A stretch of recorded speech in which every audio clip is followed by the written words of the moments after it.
કાશ્મીરમાં ભારે બરફવર્ષા પછી જીવન રાબેતા મુજબ હરિયાણા રાજસ્થાનમાં કાતિલ ઠંડી।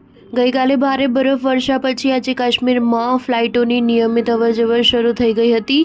બીજી તરફ સડક માર્ગો પણ વાહન વ્યવહાર માટે ખોલી દેવામાં આવ્યા હતા। પંજાબ અને હરિયાણામાં મહત્તમ તાપમાન સામાન્ય કરતાં નીચું નોંધવામાં આવતા ઠંડી યથાવત રહી છે। હિમાચલ પ્રદેશના પર્વતીય વિસ્તારોમાં બરફવર્ષા સતત ચાલુ છે।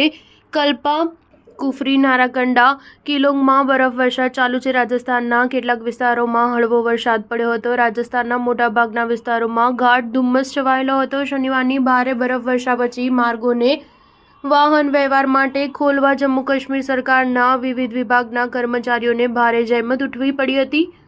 રાજ્યના મુખ્યપ્રધાન ઓમર અબ્દુલ્લાએ આ કર્મચારીઓની કામગીરીની પ્રશંસા કરી હતી। આજે સવારે શ્રીનગર ઇન્ટરનેશનલ એરપોર્ટ પર એક ટ્રાફિક શરૂ કરી દેવામાં આવ્યું હતું। એરપોર્ટ ઓથોરિટી ઓફ ઇન્ડિયાના અધિકારીઓએ પણ ફ્લાઇટ ફરીથી શરૂ થઈ ગઈ હોવાની સત્તાવાર જાહેરાત કરી હતી।